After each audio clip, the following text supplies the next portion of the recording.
এটি নিউজ দেখছেন। আমন্ত্রণ জানাচ্ছি আমাদের প্রতি সপ্তাহের আয়োজন বিস্টকে। ব্যবসা বাণিজ্য অর্থনীতি নিয়ে আমাদের এই আয়োজন হয়ে থাকে যথারীতি। আমি মাশরাফি শশী আপনাদের সঙ্গে আছি। আপনারা জানেন যে জাতিসংঘের সিডিপি দ্বিতীয়বারের মতো সুপারিশ করেছে বাংলাদেশ উন্নয়নশীল দেশের কাতারে যাবার ক্ষেত্রে, এবং 2026 সালেই এই প্রক্রিয়াটি সম্পূর্ণ হয়ে চূড়ান্তভাবে সুপারিশ আসবে। এবং বলা হচ্ছে যে উন্নয়নশীল দেশের আনুষ্ঠানিক স্বীকৃতি লাভ করার সাথে সাথে বাংলাদেশের জন্য যেমন অপার সম্ভাবনার দ্বার খুলে যাবে, একই সাথে আসতে পারে বেশ কিছু চ্যালেঞ্জও।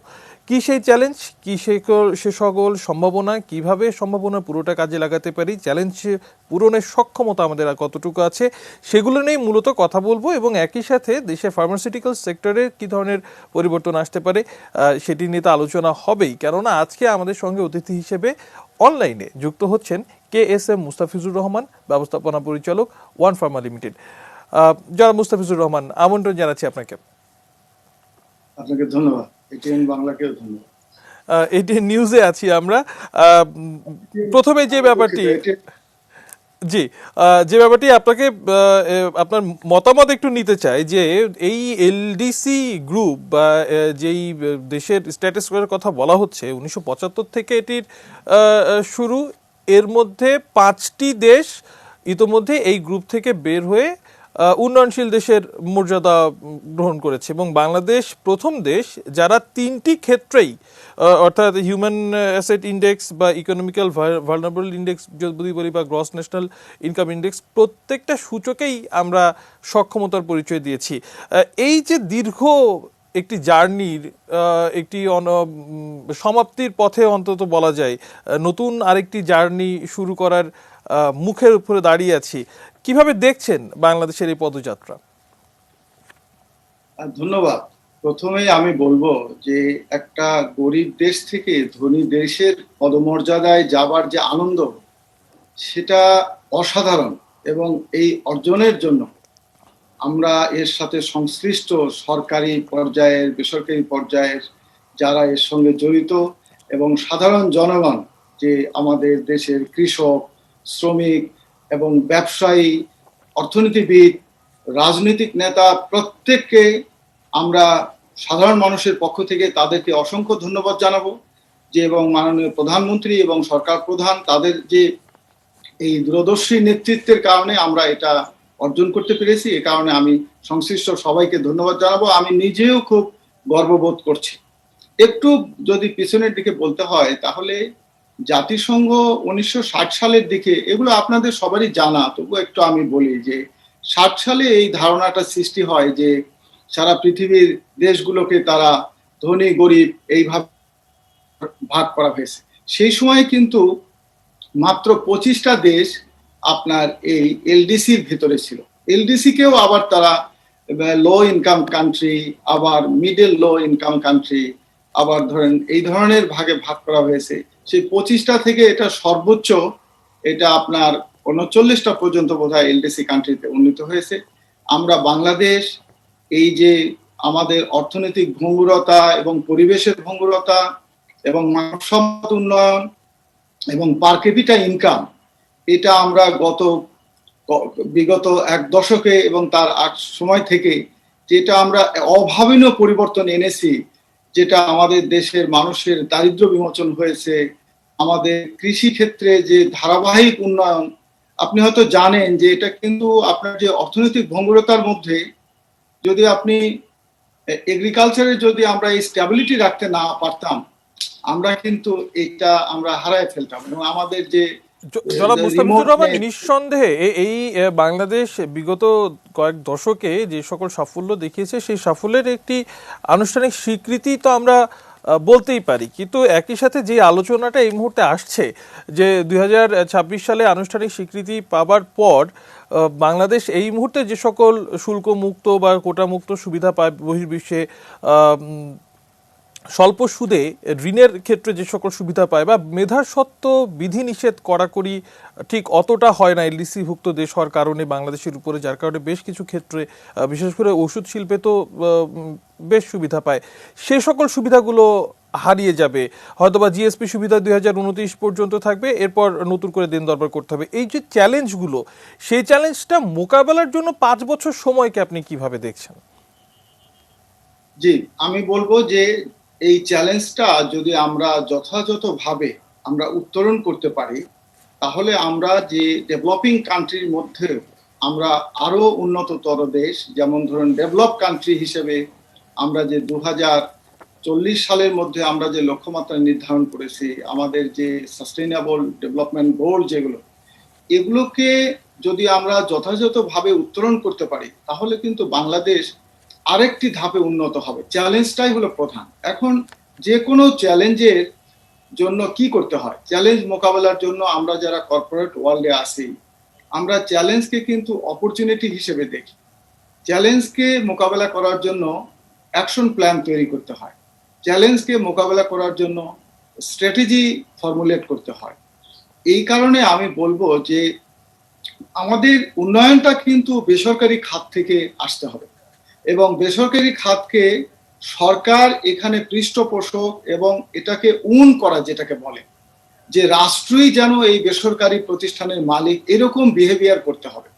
এই ধারণা থেকে আমরা যদি ধরুন প্রতিটা ব্যবসায়ী যে অ্যাসোসিয়েশন আছে, তাদের প্রত্যেকটা সংস্থার সমস্যাগুলো চিহ্নিত করার জন্য, এবং সেক্ষেত্রে নীতিগত সহায়তার ক্ষেত্রে যদি সরকারের কাছে বা রাষ্ট্রের কাছে তারা এগিয়ে যান, সেক্ষেত্রে হয়তোবা কিছুটা হলেও সুবিধা বা অগ্রাধিকার তাদেরকে দেওয়া দরকার বা উচিত। কিন্তু একই সাথে আরেকটি কথা অনেকদিন ধরেই বলা হচ্ছে যে আমাদের যেই জনশক্তি, এটাকে আসলে শ্রমশক্তিতে রূপান্তরিত করার জন্য যে ট্রেনিংয়ের কথা বলা হচ্ছে বা স্কিল লেবারের কথা বলা হচ্ছে, সেক্ষেত্রে আমাদের অর্জন আসলে কতটুকু? কেননা সামনের সময়তে উন্নয়নশীল দেশের আনুষ্ঠানিক মর্যাদা যখন আমরা ভোগ করব, তখন তো এই বিষয়গুলোও কি পয়েন্ট হিসেবে চলে আসবে।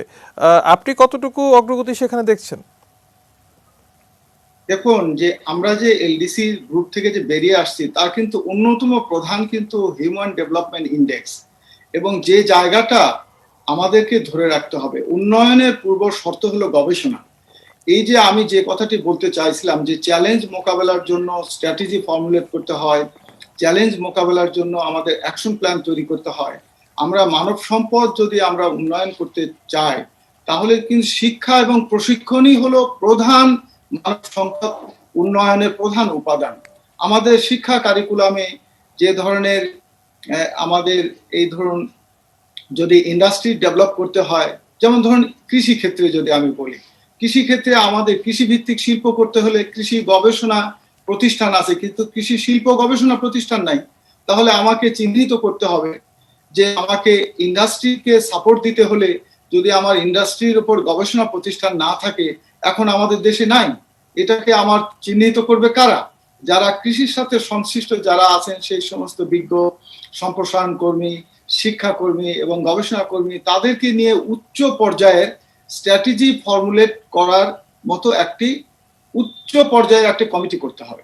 শুধু শুধু কৃষি সেক্টরে না, একটা ন্যাশনাল থিঙ্ক ট্যাঙ্ক বলে যে একটা শব্দ আছে, কথাগুলো একটু অপ্রাসঙ্গিক না, এটা কিন্তু খুবই প্রাসঙ্গিক।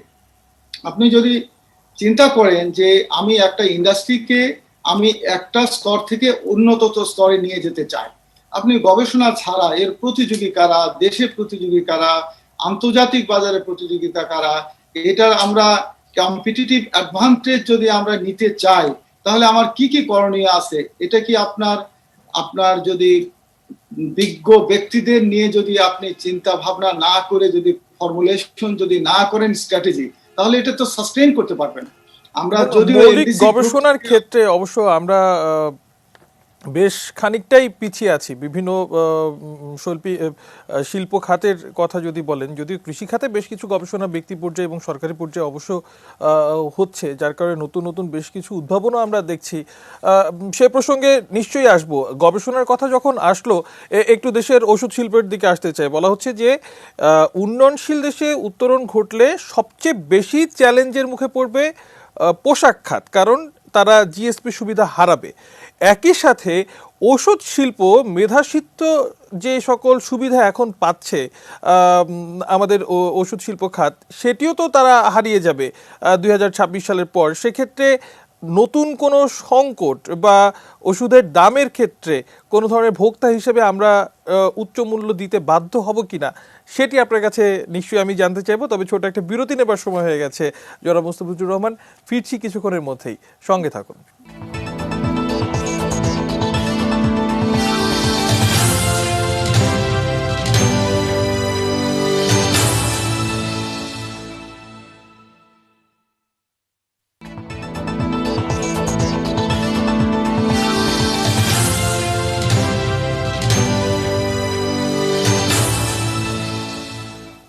প্রদীপর আবারও আমন্ত্রণ জানাচ্ছি বিস্টকে। ধন্যবাদ আমাদের সঙ্গে থাকার জন্য। আমাদের এই সপ্তাহের অতিথি KSM মুস্তাফিজুর রহমান, ব্যবস্থাপনা পরিচালক ওয়ান ফার্মা লিমিটেড। জনাব মুস্তাফিজুর রহমান, বিরতিতে যাবার আগে আপনাকে বলছিলাম যে এলডিসি ভুক্ত দেশ হবার সুবাদে বাংলাদেশ যে সকল সুবিধা এতদিন পেয়ে এসেছে তার মধ্যে অন্যতম হলো ওষুধ শিল্প প্রতিষ্ঠানগুলোকে মেধাস্বত্ব জন্য আবিষ্কারক প্রতিষ্ঠানকে কোনো অর্থ এতদিন পর্যন্ত দিতে হয়নি। বেশ কিছু বিষয়ে শিথিলতাও দেখা গিয়েছে আমাদের জন্য, যার উপর ভিত্তি করে ওষুধ শিল্প একটি শক্ত মজবুত কাঠামোর উপর দাঁড়িয়েছে। এখন 2026 সালে উন্নয়নশীল দেশের স্বীকৃতি অর্জনের সাথে সাথে এই সুবিধাগুলোও তো অনেকটাই হারিয়ে যাবে। কতটুকু প্রস্তুতি আমাদের রয়েছে এই ক্ষেত্রে? খুব চমৎকার একটি বিষয় আলোচনা করেছেন। আমাদের ঔষধ শিল্পটা যে স্বয়ংসম্পূর্ণ হয়েছে, এটা কিন্তু আমাদের দেশকে অত্যন্ত গৌরবান্বিত করেছে। এখন এই স্বয়ংসম্পূর্ণতার কারণ হলো যে এলডিসি কান্ট্রি একটা হওয়ার কারণে আমরা যে একটা সুবিধা পেয়েছি, আমাদের সরকার যে ঔষধ প্রশাসন অধিদপ্তর এবং মন্ত্রণালয় তারা ঔষধ শিল্পের সাথে দাঁড়িয়েছে। এখন যদি আমরা এলডিসি গ্রুপ থেকে বেরিয়ে যাই, তাহলে আমরা যে সুবিধাটা আমরা পেয়ে এসছি, যে প্যাটেন্ট ওয়েভার মানে অর্থাৎ মেধাস্বত্ব সুবিধা নিয়ে আমরা যে ঔষধ উৎপাদন করে এই ঔষধ যে আমরা রপ্তানি করার সক্ষমতা অর্জন করেছিলাম এলডিসি এবং উন্নয়নশীল দেশে, সেটা আমরা তখন কি হবে, প্রশ্নটি অত্যন্ত গুরুত্বপূর্ণ। আমরা এই যে বর্তমানের যে মেধাস্বত্বর জন্য আমাদের যে কোনো রকমের অর্থ প্রদান করার প্রয়োজন হয় না, যখনই আমরা এই মেধাস্বত্বটা যখনই আমরা এলডিসি উত্তোলন করে যাব, তখন ওই সমস্ত উদ্ভাবক প্রতিষ্ঠান তারা তার কাঁচামাল আমরা পৃথিবীর যে কোনো দেশ থেকে আনি না কেন, তার উপরে একটা ট্রেড ব্যারিয়ার থাকবে। অর্থাৎ তার সঙ্গে একটা চুক্তি না করা পর্যন্ত তার সঙ্গে একটা নেগোসিয়েশন করে সমঝোতার মাধ্যমে একটা অর্থ প্রদানের চুক্তিনামা না করা পর্যন্ত সেই পণ্যটি আমরা আনতে পারবো না। এটাকে উত্তোলন করার জন্য আমাদের যেটা করা দরকার, ওই সমস্ত বর্তমানে যে সমস্ত প্যাটেন্ট প্রোডাক্টগুলো আমরা এখন উৎপাদন করতে পারার ক্ষমতা আছে, এগুলো যত দ্রুত সম্ভব এগুলো আমাদের দেশের জাতীয় গুরুত্বপূর্ণ ঔষধ হিসেবে তালিকাভুক্ত করা দরকার, যাতে এগুলো আমাদের নিজেদের পণ্য হয়ে যায়। এটা একটি। দ্বিতীয় হলো, এই সময়ের মধ্যে আমাদের ফার্মাসিউটিক্যাল কোম্পানি যেগুলো অকাঠামোগত যে সমস্ত দুর্বলতা যদি কারো থেকে থাকে, সেগুলোকে আমাদের যথাযথ করতে হবে। না হলে ওই সময়ে যখন গ্লোবাল জায়েন্ট কোম্পানিগুলো তখন বাংলাদেশে তাদের পণ্য সরাসরি এখানে আসবে, তাদের বাজারজাতকরণের তাদের সঙ্গে আমাদের অনেক বেশি প্রতিযোগিতা করতে হবে। সেই প্রতিযোগিতা মোকাবেলা করার জন্য আমাদের যে ইনফ্রাস্ট্রাকচার এবং নিজস্ব সক্ষমতা এটা বৃদ্ধি করতে হবে। এই সময়ের মধ্যে আমরা অধিক পরিমাণ জয়েন্ট ভেঞ্চার করতে পারি, গ্লোবাল জায়েন্টদের সঙ্গে আমরা এগ্রিমেন্ট করে তাদের যে লাইসেন্সিং নিয়ে আমরা এখানে যদি উৎপাদন করতে পারি, সেই ধরনের বিষয়গুলো আমাদের হাত। এবং বিদেশি যে সকল বহুজাতিক ওষুধ প্রস্তুতকারী প্রতিষ্ঠান আছে তাদেরকে আরো ইজি অ্যাক্সেস যদি আমরা দেশে দিতে পারি, আপনি যেটি বলছিলেন জয়েন্ট ভেঞ্চারের মাধ্যমে, সেক্ষেত্রেও তো এই পেটেন্ট সংক্রান্ত যে জটিলতার কথা আসছে সেটি অনেকাংশেই হয়তোবা কমে যাবে। ঠিক এই প্রসঙ্গে একটি বিষয় আনতে চাই, বাংলাদেশ এই মুহূর্তে বিভিন্ন দেশে ওষুধ রপ্তানিও করছে।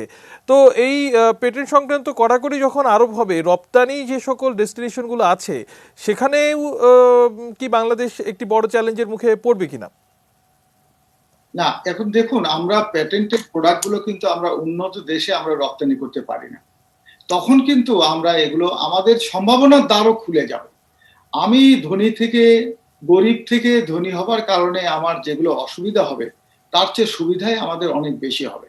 আমরা হয়তো মনে করছি, আপনি যদি এলডিসি কান্ট্রির যেগুলো নিচের দিকে দেশগুলোর যদি অবস্থা দেখেন, তাদের কিন্তু মৎস্য শিকার আর কৃষি ছাড়া তাদের কোনো শিল্প নেই।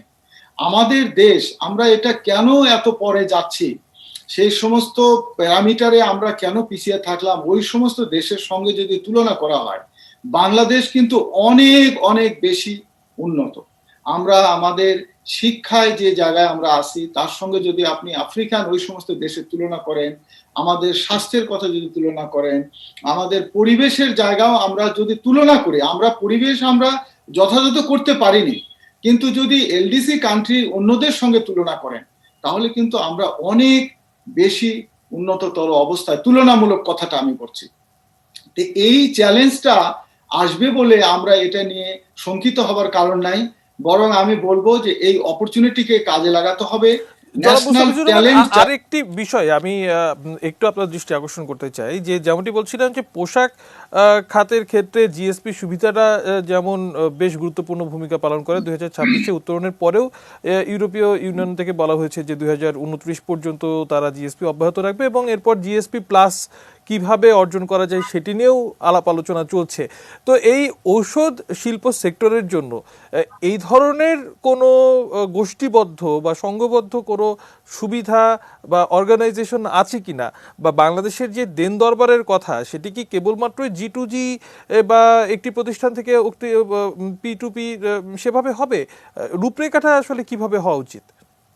না, ইতিমধ্যে কিন্তু এগুলো আলোচনা শুরু হয়েছে। আমাদের ঔষধ শিল্প যে সমিতি আছে, আমাদের বাপি যেটা হয়, বাংলাদেশ ফার্মাসিউটিক্যাল ইন্ডাস্ট্রি অ্যাসোসিয়েশন, তার নেতৃবৃন্দ কিন্তু এগুলো নিয়ে আমরা কয়েক দফায় বিভিন্ন আলোচনা এবং বৈঠক এগুলো হচ্ছে। এগুলো স্ট্র্যাটেজি ফর্মুলেশন নিয়ে আলোচনা হচ্ছে এবং আন্তর্জাতিক সংস্থা, জাতিসংঘেরও যে সমস্ত সংস্থা এগুলো নিয়ে, ওয়ার্ল্ড হেলথ অর্গানাইজেশন প্রতিনিধিরা কিন্তু আমাদের অ্যাসোসিয়েশনের নেতৃবৃন্দর সঙ্গে কয়েক দফা আলোচনা, শুধু আজকে না, এটা কয়েক বছর আগে থেকেই হচ্ছে। ফলে এগুলোকে আমাদের অপরচুনিটিকে পরিণত করতে হবে, আমাদের এই এই এটাকে সম্ভাবনায় পরিণত করতে হবে। তার জন্য যা যা করা দরকার, সেটা প্রাইভেট অর্গানাইজেশনে আমরা যারা আছি আমাদের তো প্রস্তুতি আছে, কিন্তু সরকারের পক্ষ থেকে এগুলোকে একটা জাতীয় স্ট্র্যাটেজি, একটা strategy formulation committee, industry wise এবং ন্যাশনাল কমিটি, এইভাবে এগুলো করতে হবে। আপনি যদি মেধাবীদেরকে একত্রিত করে যদি আলোচনায় বসেন সেক্টর ওয়াইজ, তাহলে কিন্তু সমস্যা আছে, সমাধানও আছে। সেই সমস্যা আমি মনে থেকে উত্তরণের পথও নিশ্চয়ই বের হবে, যেমনটি আপনার বক্তব্য থেকেও নিশ্চয়ই আমাদের দর্শকরাও আজ বুঝতে পেরেছেন যে যে সকল চ্যালেঞ্জের কথা বারংবার বলা হচ্ছে, সেই সকল চ্যালেঞ্জ মোকাবেলার সক্ষমতা যে বাংলাদেশ ইতিমধ্যে অর্জন করেছে এবং সামনের দিনগুলোতে আরও শক্তিশালী একটি ভূমিকায় অবতীর্ণ হবে, সেটি অবশ্য বলাই যায়। অসংখ্য ধন্যবাদ জনাব KSM মুস্তাফিজুর রহমান, আজ আমাদেরকে সময় দেওয়ার জন্য এবং সময় স্বল্পতার জন্য। আজকের মতো অন্তত এখানেই আপনাকে আমি থামাতে বাধ্য হচ্ছি। এ বিষয়ে নিশ্চয়ই আরো একদিন কথা হবে। আপনাকে অনেক ধন্যবাদ। একই সাথে ধন্যবাদ দর্শক, আপনাদেরকেও বিদায় নিচ্ছি এই সপ্তাহের মতো। আগামী সপ্তাহে নতুন কোনো অতিথিকে নিয়ে নতুন কোনো বিষয় আবারও যুক্ত হব আপনাদের সঙ্গে। সে পর্যন্ত সঙ্গে থাকুন, দেখতে থাকুন ATN নিউজ।